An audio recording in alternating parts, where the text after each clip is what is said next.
আমি বর্তমানে শিলচর সদরঘাট মূর্তি বিসর্জন ঘাটে আছি। আজকে আমরা শিলচর সদরঘাট মূর্তি বিসর্জন ঘাট থেকে শিব কলোনি 11 স্টার ক্লাব সার্বজনীন কালী পূজা কমিটির কালী মূর্তি বিসর্জনের সমস্ত খবরাখবর গ্রাউন্ড জিরো থেকে তুলে ধরার চেষ্টা করব। কোনো চ্যানেলেই খবরাখবর করে নাই, তাই টিভি10 শিলচর ভাবলো এটি মানুষের উপকারের খবর, তাই আমি খবরাখবর করতে বাধ্য হয়েছি। দর্শক, আপনারা দেখতে পাচ্ছেন শিব কলোনি 11 স্টার সার্বজনীন কালী পূজা কমিটি ওনারা দুইটি কালী মূর্তি নিয়ে এসেছেন, একটি পুজো করার কালী মূর্তি এবং অন্যটি মণ্ডপে রাখার কালী মূর্তি। এখন আপনারা দেখতে পাচ্ছেন যেটি এটি মণ্ডপে রাখার কালী মূর্তি, আর এটি হচ্ছে পুজো করার কালী মূর্তি। আজকে ওনারা দুইটি কালী মূর্তি একসঙ্গে বিসর্জন করবেন। দেখুন, প্রচুর কার্যকর্তাদের দেখা যাচ্ছে, ওনারা মূর্তি বিসর্জন করতে এসেছেন।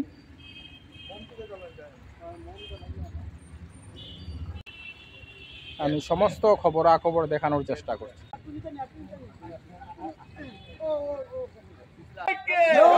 বিসর্জন হয়ে গেছে।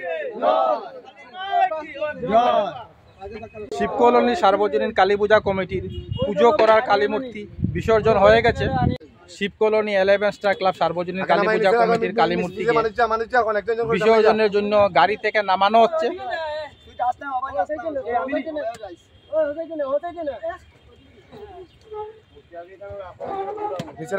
অল্প কিছুক্ষণের মধ্যেই ওনারা সদরঘাট মূর্তি বিসর্জন ঘাটে বিসর্জন দেবেন। আমি সেই খবরও দেখানোর চেষ্টা করব।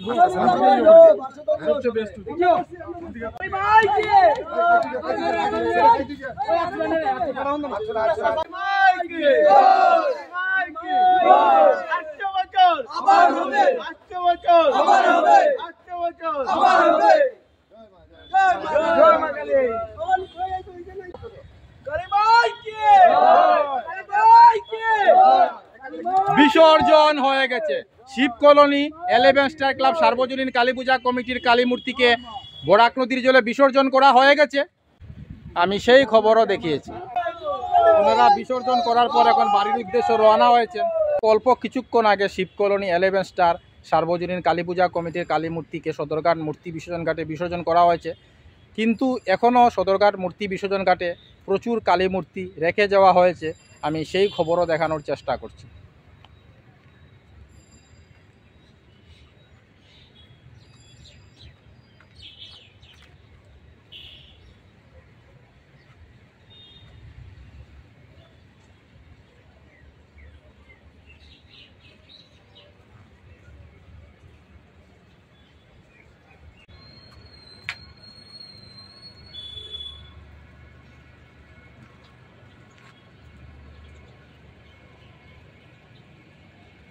আমি সমস্ত খবরাখবর দেখানোর চেষ্টা করছি।